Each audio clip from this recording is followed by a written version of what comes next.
नगर निगम के सभी अधिकारीगण और सभी लाभार्थी परक योजनाओं से जुड़े हुए उपस्थित भाइयों बहनों, विधानसभा चुनाव के बाद मुझे पहली बार अलीगढ़ में आने का अवसर प्राप्त हुआ है और इस अवसर पर लगभग 450 करोड़ रुपए की इन परियोजनाओं का लोकार्पण शिलान्यास आज यहां पर हुआ है। मैं इसके लिए अलीगढ़ की जनता जनार्दन को इन सभी परियोजनाओं की हृदय से बधाई देते हुए अलीगढ़ वासियों को मैं इस बात के लिए आभार भी व्यक्त करता हूं कि 6 माह पूर्व विधानसभा के चुनाव में उन्होंने सरकार के कार्यों पर अपनी मोहर लगाई और पूर्ण बहुमत की सरकार प्रदेश के अंदर देने में अपना योगदान दिया है। मैं इसके लिए आप सबका हृदय से आभार व्यक्त करता हूं। मैं धन्यवाद दूंगा जिला प्रशासन और पुलिस प्रशासन के द्वारा जनप्रतिनिधियों के साथ बेहतर समन्वय और संवाद बनाते हुए विकास की योजनाओं को मानक की गुणवत्ता और समयबद्ध ढंग से आगे बढ़ाने का ही परिणाम है कि अलीगढ़ में एक नया सेंटर हैबिटेट सेंटर के रूप में यहां पर विकसित होकर के विकास की एक नई कहानी को कह रहा है। भाइयों बहनों, हम सबको इस बारे में ध्यान रखना होगा कि विकास किसी भी सरकार की प्राथमिकता होती है, लेकिन केवल सरकार ही पैसा दे और उसमें हम लोग जन सहभागिता न निभाएं तो विकास अधूरा हो पाता है।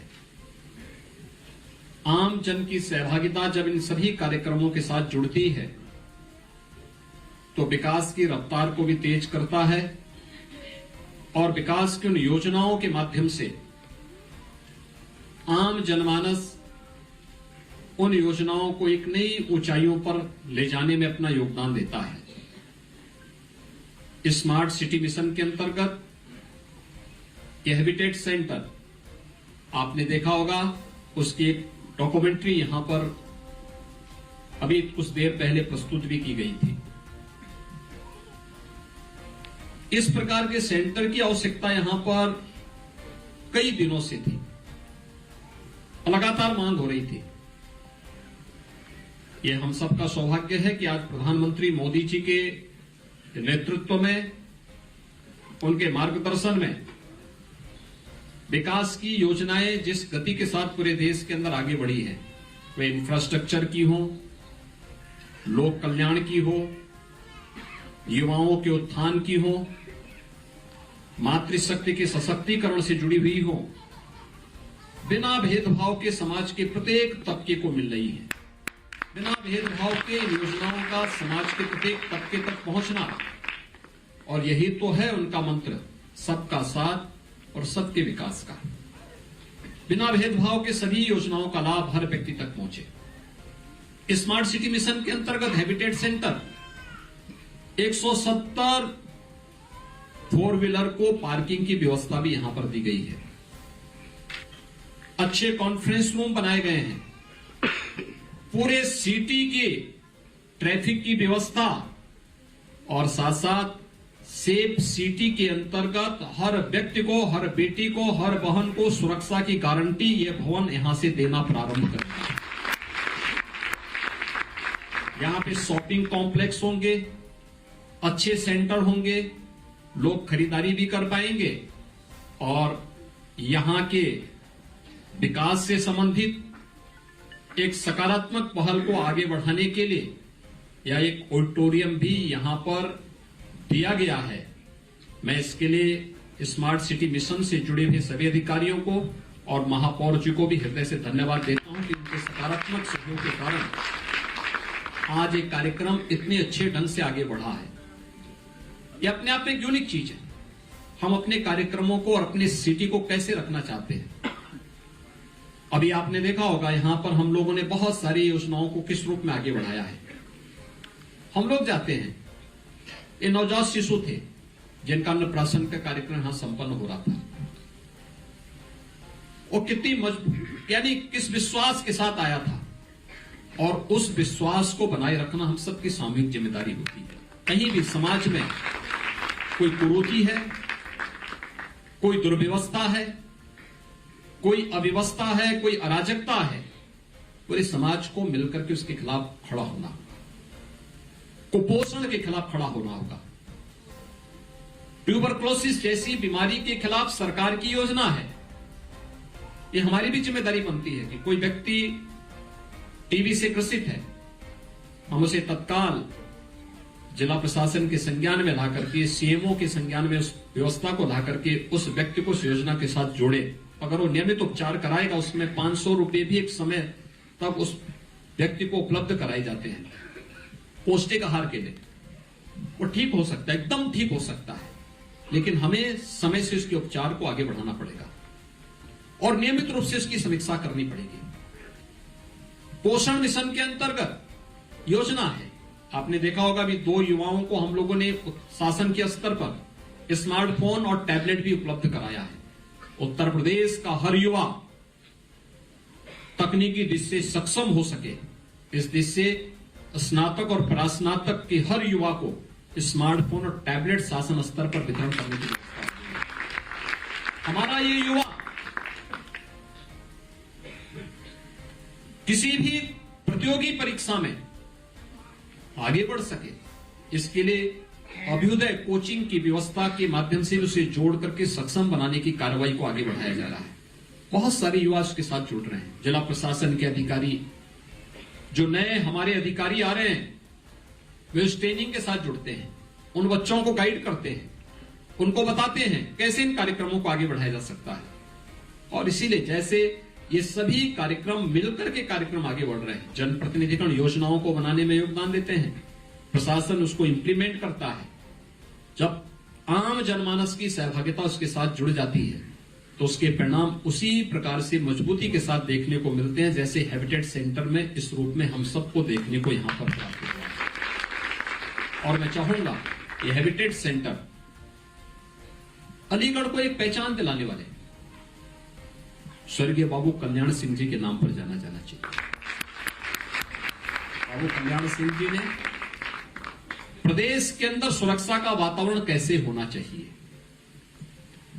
अपने पहले कार्यकाल के दौरान 1991 में उस प्रकार की एक आदर्श व्यवस्था प्रदेश के अंदर जो दी आजादी के बाद, उसकी एक तमन्ना थी लोगों के मन में। अलीगढ़ में अलीगढ़ के उत्पाद को कैसे मान्यता मिलनी चाहिए। अभी आपने देखा होगा सरकार के स्तर पर हम लोगों ने 50 लाख का एक चेक उपलब्ध करवाया है यहां की परंपरागत उत्पाद को आगे बढ़ाने के लिए। ऐसे सेंटर विकसित हो, और ये परिकल्पना आज से 31 वर्ष पहले स्वर्गीय बाबू कल्याण सिंह जी ने अलीगढ़ के लिए विकसित की। आज वही स्कीम 1 डिस्ट्रिक्ट 1 प्रोडक्ट के रूप में हम लोग न केवल अलीगढ़ में बल्कि पूरे प्रदेश के अंदर आगे बढ़ा रहे हैं। और हम सब आभारी हैं प्रधानमंत्री मोदी जी के, जिन्होंने अलीगढ़ में 1 डिस्ट्रिक्ट 1 प्रोडक्ट के इस परंपरागत उत्पाद को प्रमोट करने के लिए, यहां के उत्पाद को आगे बढ़ाने के लिए उन्होंने यहां पर डिफेंस कॉरिडोर का एक नोट भी दिया है। आप देखना बहुत जल्दी यहां पर जब उत्पादन शुरू होगा तो रक्षा के क्षेत्र में भारत की आत्मनिर्भरता के साथ साथ यहां से रक्षा उत्पादन के उन सभी उपकरणों के निर्माण के साथ ही हम इसको एक्सपोर्ट के एक नए हब के रूप में भी विकसित करने सफल, ढेर सारा रोजगार आएगा। और अब तो अलीगढ़ के लिए ही बहुत कुछ है। यहां पे एक राज्य विश्वविद्यालय का निर्माण हो रहा है, गरीब और अनाथ बच्चों के लिए अटल आवासीय विद्यालय का निर्माण कार्य भी युद्ध स्तर पर चल रहा है। स्मार्ट सिटी मिशन के अंतर्गत यहां के समग्र विकास के कार्य योजना को आगे बढ़ाने के साथ ही यहां पर अमृत योजना के अंतर्गत यहां के ड्रेनेज की व्यवस्था को सुधारने, शुद्ध पेयजल की उपलब्धता को सुनिश्चित करने के साथ ही समग्र विकास के इन कार्यक्रमों को आगे बढ़ाने के कार्यक्रम भी चल रहे हैं। तो जेवर में जो एयरपोर्ट हमारा विकसित हो रहा है, इस एयरपोर्ट के साथ एक MRO, ये देश का पहला सेंटर है एयरक्राफ्ट के मेंटेनेंस और रिपेयर का सेंटर, अभी देश के अंदर कहीं नहीं है। और आप आश्चर्य करेंगे कि भारत और उसके आसपास के किसी भी देश में नहीं, यहां भारत का कोई एयरक्राफ्ट या कोई विमान अगर उसकी मरम्मत का कार्य करना होता है तो उसको सिंगापुर भेजना पड़ता है या दुनिया के अन्य देशों में भेजना पड़ता है। आने वाले समय में अलीगढ़ के पास ही इसका कार्यक्रम भी हम लोग, और हम लोग चाहेंगे कि यहां के जो हमारे राजा महेंद्र प्रताप सिंह विश्वविद्यालय स्थापित हो रहा है, वहां पर हम इसकी ट्रेनिंग का सेंटर यहां के नौजवानों के लिए उस प्रकार के ट्रेड और उस प्रकार के डिग्री के पाठ्यक्रम देंगे, क्योंकि यहीं का नौजवान यहीं पर डिग्री लेकर के यहीं पर रोजगार और नौकरी भी प्राप्त करे। और यह कार्यक्रम यहां पर हम लोग उसकी भी स्थापना के कार्यक्रम को आगे बढ़ा रहे हैं। डिफेंस स्टडीज की उन्नत पाठ्यक्रम के साथ विश्वविद्यालय यहां पर कार्य करेगा और ये सभी कार्यक्रम एक साथ मिलकर के करेंगे। आज यहाँ पे ढेर सारी परियोजनाओं का लोकार्पण और शिलान्यास का कार्यक्रम हो रहा है। ये सड़क निर्माण से संबंधित है, ये सुरक्षा से संबंधित भी है, ये स्वास्थ्य से संबंधित भी है, शिक्षा से संबंधित भी है, और जीवन के प्रत्येक क्षेत्र से जुड़ी हुई इन सभी परियोजनाओं को आज यहां पर लोकार्पित करते हुए मुझे प्रसन्नता की अनुभूति हो रही है। अभी हाल ही में अतिवृष्टि के कारण हमारे अन्नदाता किसानों को व्यापक क्षति हुई है। उन सब के प्रति हमारी संवेदना है और हमने टीम भी गठित की है। पूरे प्रदेश के अंदर जहां कहीं भी किसानों को क्षति हुई है उसका आंकलन तत्काल भेजें, सरकार उसका कंपनसेशन भी हर एक किसान को मुआवजे के रूप में उपलब्ध करवाने के लिए इस कार्यक्रम को आगे बढ़ा रही है। और इसी में जो कि पहले सूखा की मार और बाद में अतिवृष्टि की मार, ये दोनों किसानों को झेलनी पड़ी है। हम लोग अपने अन्नदाता किसानों के साथ में हैं और उसे हर संभव मदद भी करेंगे। डबल इंजन की सरकार समाज के प्रत्येक तबके के विकास के लिए पूरी प्रतिबद्धता के साथ कार्य करेगी और निरंतर कार्य कर रही है। और यही आश्वासन देने के लिए आज मैं आपके बीच आया हूं। एक तरफ हमने कंपनसेशन देंगे, लेकिन साथ साथ बीज भी उपलब्ध करवाने की कार्रवाई हो रही है। साथा चीनी मिल के विकास को लेकर के एक नई कार्य योजना को हम आगे बढ़ा रहे हैं। तेजी के साथ इन कार्यक्रमों को लेकर ढेर सारी योजनाएं हैं शासन की, हमें उन योजनाओं के साथ आगे बढ़ना पड़ेगा। ये आज की आवश्यकता है। मैं एक बार फिर से आप सबसे चाहूंगा कि विकास की परियोजनाओं को हम भी उसके साथ जुड़े। हर एक व्यक्ति की जिम्मेदारी बनती है। ये पैसा जो यहां पर विकास का आ रहा है, ये कोई मैं अपने घर से नहीं दे रहा हूं, ये प्रदेश का पैसा है। और प्रदेश का पैसा है तो इसमें आपका भी कंट्रीब्यूशन है। जब आपका कंट्रीब्यूशन है तो फिर इस पैसे का इस्तेमाल ईमानदारी के साथ हो, यह भी हमारी सामूहिक जिम्मेदारी बनती है। और ईमानदारी के साथ, नकारात्मक भाव के साथ नहीं, एक सकारात्मक भाव के साथ हम लोग इन कार्यक्रमों के साथ जुड़ जाएंगे। जैसे स्वच्छता का कार्यक्रम है, नगर निगम स्वच्छता के कार्यक्रम के साथ जुड़े, लेकिन हमारी भी जिम्मेदारी बनती है कि अपने घर का कूड़ा सड़क पे ना फेंके, कूड़ादान में ही डाले, नालियों में न डाले। हमारी भी जिम्मेदारी बनती है अपने शहर को स्वच्छ और सुंदर बनाने में अपनी योगदान दें। घर का मरम्मत कर रहे हैं तो घर का कूड़ा हम सड़क पे न फेंके, नालियों में न फेंके, क्योंकि ये अगर हम अपने घर का फेंकेंगे तो हर व्यक्ति फेंकने लग जाएगा और फिर समस्या क्या होगी, नाली चौक हो जाएगी, ड्रेनेज की समस्या खड़ी हो जाएगी और फिर हमारे पास 10 बहाने हो जाते हैं। क्योंकि जहां कार्य करना होता है वह कार्य तेजी के साथ आगे बढ़ सकता है, जहां कार्य नहीं करना होता उसके 10 बहाने भी हो सकते हैं। इसलिए बहाना बनाने से नहीं, हमें ईमानदारी के साथ इन कार्यक्रमों को आगे बढ़ाना होगा। और मैं आपको आश्वस्त करता हूं इस बात को लेकर के कि अलीगढ़ में विकास के किसी भी कार्यक्रम के लिए धनराशि कहीं भी आड़े नहीं आएगी। विकास की हर योजना के लिए हम अलीगढ़ को मुक्त कंठ से पर्याप्त धनराशि उपलब्ध करवाएंगे। जनप्रतिनिधि, प्रशासन और आम जनमानस मिलकर के ईमानदारी के साथ जब इन कार्यक्रमों को लेकर के आगे बढ़ते हैं तो हैबिटेट सेंटर जैसे अच्छे प्रतिष्ठान लोगों को प्राप्त हो पाते हैं और जिसमें लोगों को लगता है कि वाह, ये है विकास की योजना। जो भी आएगा तेजी के साथ इन कार्यक्रमों को हमें आगे बढ़ाना चाहिए, जिससे आम जनमानस को इसका लाभ प्राप्त होता रहे। मैं एक बार फिर से जनप्रतिनिधियों को विकास के सकारात्मक योगदान के लिए उनको आज के इस अवसर पर हृदय से धन्यवाद भी देता हूं, बधाई भी देता हूं और साथ साथ अलीगढ़ की जनता को विगत विधानसभा चुनाव में सहयोग के लिए आभार व्यक्त करते हुए 450 करोड़ रुपए की परियोजनाओं के लिए हृदय से बधाई देते हुए दीपावली का पर्व आ रहा है। पूरी सावधानी और सतर्कता के साथ हम इस उत्साह और उमंग के पर्व के साथ जुड़ेंगे, इसकी अपनी शुभकामनाएं भी देता हूं। धन्यवाद। आर्य वीर दल के आज के सम्मेलन में विश्व के अंदर भारत के योग की परंपरा को सहज और सरल भाषा में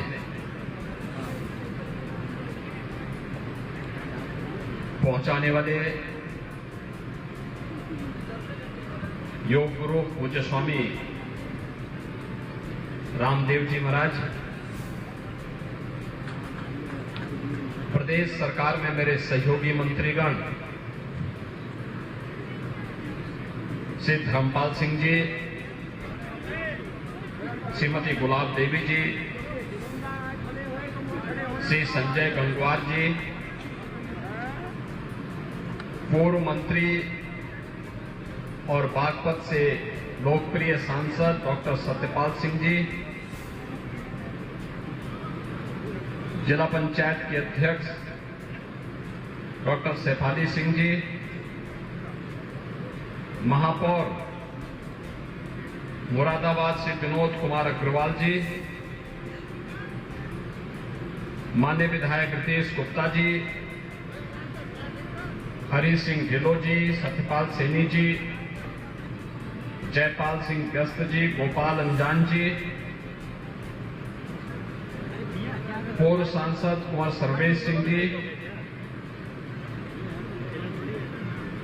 इस कार्यक्रम के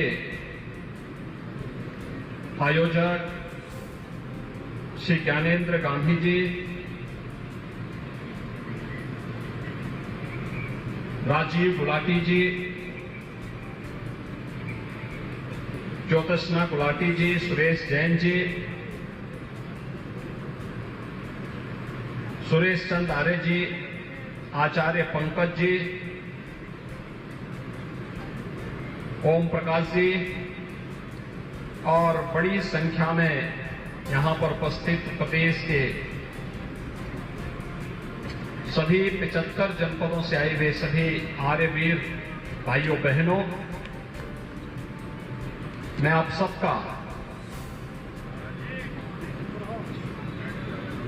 आर्यवीर दल के गठन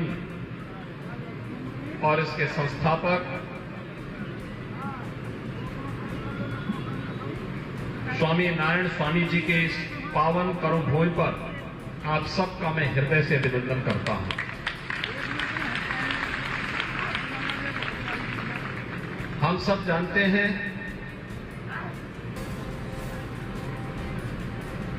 कि भारत के अंदर आजादी के आंदोलन को एक नई गति देने के लिए आर्य समाज की महत्वपूर्ण भूमिका को कोई नकार नहीं सकता।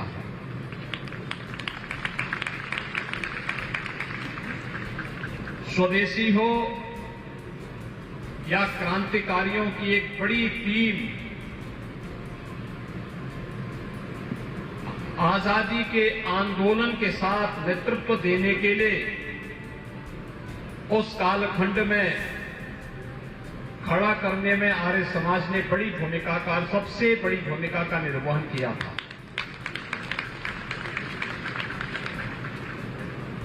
लेकिन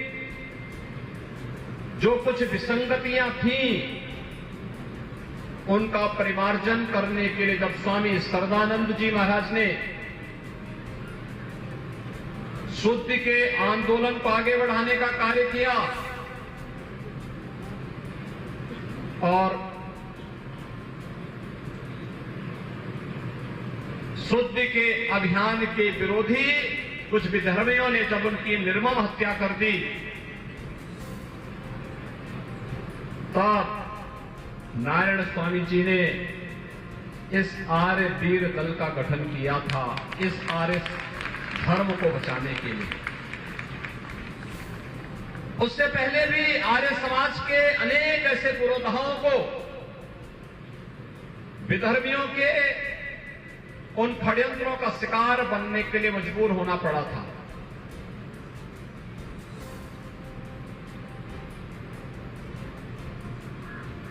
स्वामी श्रद्धानंद जी ने शुद्धि के जिस यज्ञ को आगे बढ़ाया था, शुद्धि का यह यज्ञ जब आजादी के आंदोलन के साथ जुड़ता है तो अनेक क्रांतिकारी आजादी के आंदोलन के वाहक बन गए और देखते ही देखते 15 अगस्त 1947 को विधर्मियों को और ब्रिटिशर को इस देश को स्वतंत्र करने के लिए भी मजबूर होना पड़ा था। एक लंबा आंदोलन चला। हम सब की वर्तमान पीढ़ी गौरवशाली है कि हम लोग वर्तमान में आजादी का अमृत महोत्सव मना रहे हैं और आजादी के अमृत महोत्सव में अभी मुझे एक ज्ञापन आर्य समाज बस्ती ने दिया जिसमें उन्होंने बहुत सारी चीजों का उल्लेख किया और मैं कभी कभी इस बात को मानता हूं कि हम लोग आज भी व्यक्ति पूजा पर ज्यादा विश्वास करते हैं, व्यक्ति के आदर्शों पर कम। और मुझे लगता है कि स्वामी दयानंद की शिक्षा से एकदम विपरीत है। स्वामी दयानंद सरस्वती जी ने जब आर्य समाज की स्थापना की थी उस समय व्यक्तिवाद से महत्वपूर्ण उसके मूल्य और आदर्शों पर विश्वास करके उसको अंगीकार करने पर उन्होंने जोर देने के लिए कहा था। और याद करिए, जब आजादी के अमृत महोत्सव के कार्यक्रम को प्रधानमंत्री मोदी जी के नेतृत्व में पूरे देश के अंदर आयोजित करने की बात हुई, यद्यपि विगत 8 वर्ष के अंदर आपने बदलते हुए भारत को देखा है, एक नए भारत को, एक उभरते हुए भारत को, एक भारत और श्रेष्ठ भारत की परिकल्पना को साकार होते हुए देखा है, जो सपना कभी स्वामी दयानंद सरस्वती जी ने देखा था, स्वामी श्रद्धानंद जी ने देखा था, आर्य समाज के पूज्य संतों ने, आर्य समाज के उन सभी पुरोधाओं ने देखा था, वही सपना आज साकार हो रहा है जब कश्मीर से धारा 370 समाप्त होती है, जब अयोध्या में मर्यादा पुरुषोत्तम भगवान श्री राम के भव्य मंदिर का मार्ग प्रशस्त होकर के प्रधानमंत्री मोदी जी स्वयं अयोध्या जाकर के मंदिर निर्माण के कार्य का शुभारंभ अपने कर कमलों से प्रारंभ करते हैं। पूज्य स्वामी रामदेव जी महाराज भी इस कार्यक्रम में वहां उपस्थित थे। केदारपुरी का पुनरुद्धार का कार्यक्रम होता है। यह भारत की आध्यात्मिक और सांस्कृतिक परंपरा का संकनाद वैश्विक मंच पर एक बार फिर से पुनर्स्थापित करने का अभियान है। जब योग की परंपरा को वैश्विक मंच पर स्थान सम्मान दिला करके 21 जून की तिथि को विश्व योग दिवस के रूप में मनाने के लिए पूरी दुनिया के अंदर आह्वान होता है और वह तब भारत के लिए गौरव का दिन होता है। ये सपना स्वामी दयानंद सरस्वती का ही सपना साकार होता है। ये सपना स्वामी श्रद्धानंद जी का सपना साकार होता है जब काशी विश्वनाथ धाम की स्थापना करके उसके पुनरुद्धार कार्यक्रम के माध्यम से भारत के आध्यात्मिक और सांस्कृतिक विरासत को वैश्विक मंच पर सम्मान मिलता है। भाइयों बहनों, जब दुनिया इस सदी की सबसे बड़ी महामारी के सामने पस्त थी, तब भारत के लोगों के जीवन और जीविका को बचाने के साथ ही हमारी शिक्षा हमारी मातृभूमि में आनी चाहिए। संस्कृत और हिंदी में उसका पाठ्यक्रम होना चाहिए और केवल ये बीए का ही नहीं बल्कि मेडिकल और इंजीनियरिंग की पढ़ाई भी अब सभी भाषाओं में, सभी भारतीय भाषाओं में होगी। यह भी राष्ट्रीय शिक्षा नीति का एक हिस्सा बन चुका है। आप जाइए उत्तर प्रदेश के अंदर, हम लोगों ने कुछ पुस्तकों का हिंदी अनुवाद कर दिया, मेडिकल की भी और इंजीनियरिंग का भी, और अगली बार तक आप देखेंगे ये सभी पाठ्यक्रम हिंदी में भी आपको हर विश्वविद्यालय, हर महाविद्यालय में आपको पढ़ने को मिलेंगे।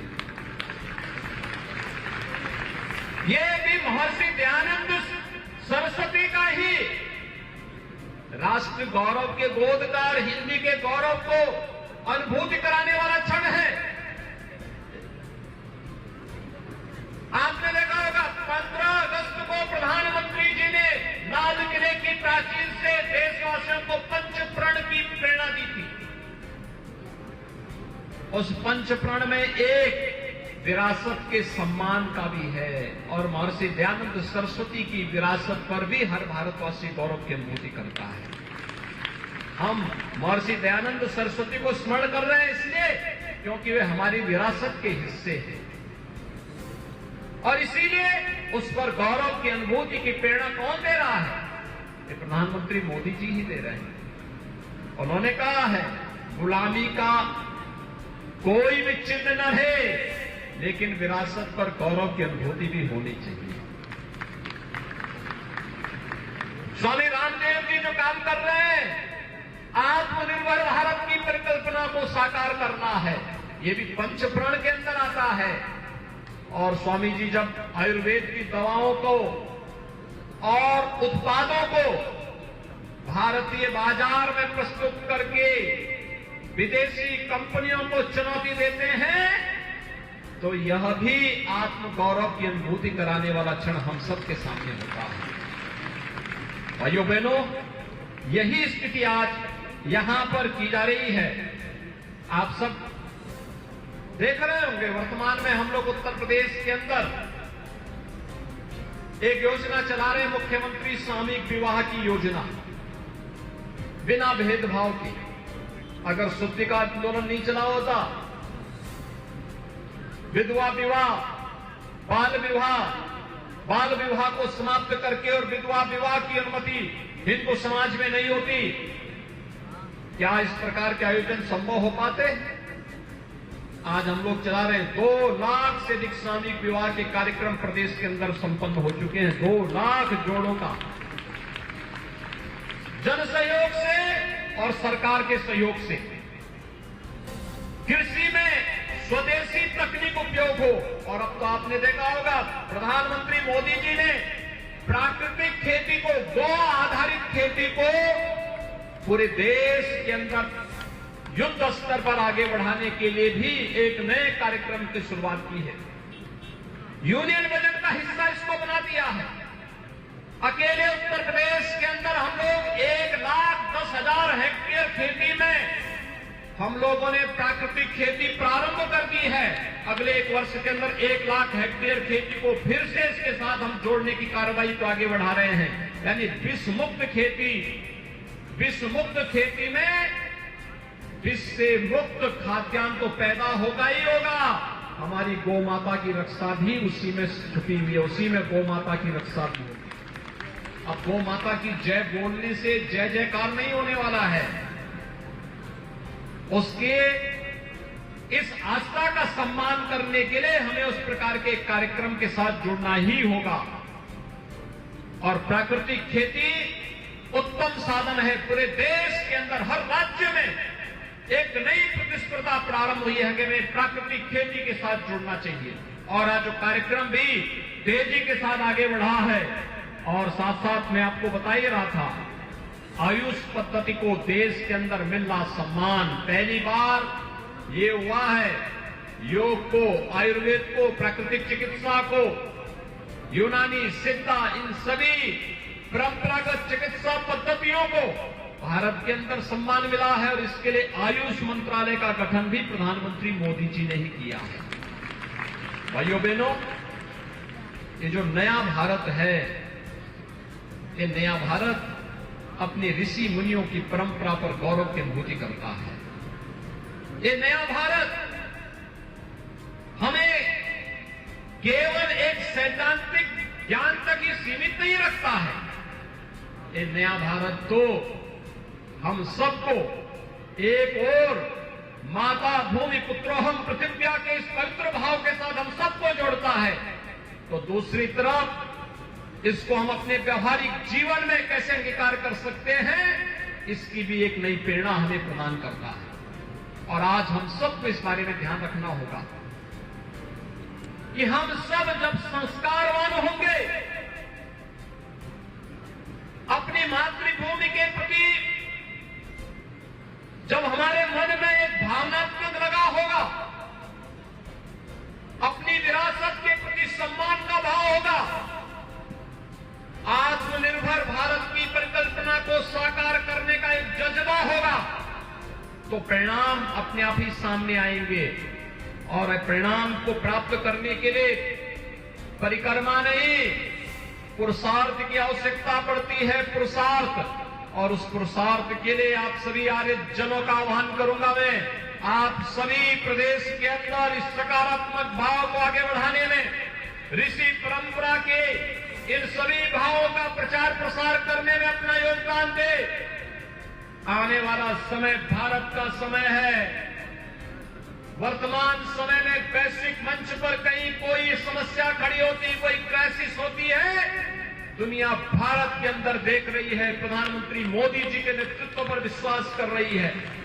हम सबको भी अपने इस भारत पर गौरव की अनुभूति करते हुए अपने आप को इसके साथ जोड़ना चाहिए। मुझे प्रसन्नता है, हमारा युवा दुनिया के अंदर सबसे प्रतिभाशाली युवा है। ये उत्तर प्रदेश के आर्य वीर हैं। जैसे दुनिया के अंदर भारत सबसे युवा देश है, ऐसे ही भारत के अंदर उत्तर प्रदेश सबसे युवा प्रदेश है। सबसे अधिक युवा हमारे पास है। लेकिन ये युवा शिक्षा से, संस्कृति से, संस्कारों से, शिष्टाचार से आत्मनिर्भर भारत की इस परिकल्पना को और एक भारत श्रेष्ठ भारत की इस परिकल्पना को साकार करने के साथ आगे बढ़ सके, ये आज की आवश्यकता है। और इसीलिए राष्ट्रीय शिक्षा नीति इन सभी बातों को लेकर के आपके लिए आई है। राष्ट्रीय शिक्षा नीति यह भारत को फिर से विश्व गुरु के रूप में स्थापित करेगा। आत्मनिर्भर भारत की परिकल्पना भारत को दुनिया की नंबर 1 अर्थव्यवस्था बना करके रखेगा। दुनिया के अंदर भौतिकता के पीछे भाग रही दुनिया को वास्तव में उसके जीवन में परिवर्तन लाने का काम अगर कोई करेगा तो भारत की आध्यात्मिक और सांस्कृतिक परंपरा ही कर पाएगी। और इन सभी बातों को लेकर के, भारत की इस ऋषि परंपरा को लेकर के आप सभी आर्यजन बृहद स्तर पर आगे बढ़े। मेरी आप सबसे एक बात के लिए मैं आपसे आग्रह भी करूंगा, और वो आग्रह होगा, हमें सरकारों के कार्यक्रमों की जानकारी भी अपने पास रखनी चाहिए। क्योंकि जब हम जनता के साथ संवाद बनाने के लिए जाते हैं तो हमें सरकार के कार्यक्रमों की जानकारी भी देनी चाहिए। बड़े पैमाने पर हम बड़े समुदाय को अपने साथ जोड़ करके, जहां कहीं भी छूआछूत और अस्पृश्यता हो, जहां कहीं भी भेदभाव हो, जहां कहीं भी विधवा विवाह के खिलाफ कोई आवाज उठा रहा हो, बाल विवाह को लोग प्रश्रय दे रहे हो, बहु विवाह को कोई प्रश्रय दे रहे हो, जहां कहीं भी कोई सामाजिक विकृति जन्म ले रही हो, उस विकृति के खिलाफ हम सबको खड़े होकर के सामूहिक रूप से उस लड़ाई को लेकर के आगे बढ़ना ही होगा। जिस समय आप सब संकल्प लेंगे, एक बार फिर से महर्षि दयानंद सरस्वती जी के सपने को साकार करने वाला भारत आप सबको दिखाई देगा। इस विश्वास के साथ मैं आज के इस कार्यक्रम में आप सभी आर्यजनों को एक बार फिर से हृदय से इस कार्यक्रम के लिए बधाई देता हूं। आप सबका अभिनंदन करता हूं, विश्वास करता हूं हम सब मिलकर के महर्षि दयानंद सरस्वती जी के, महर्षि सरदानंद सरस्वती जी के सपनों का भारत बनाने के लिए प्रधानमंत्री मोदी जी के नेतृत्व में कार्य करेंगे। इस प्रतिबद्धता के साथ आप सबके इस आयोजन के प्रति मैं अपनी शुभकामनाएं देता हूं। धन्यवाद। जय हिंद।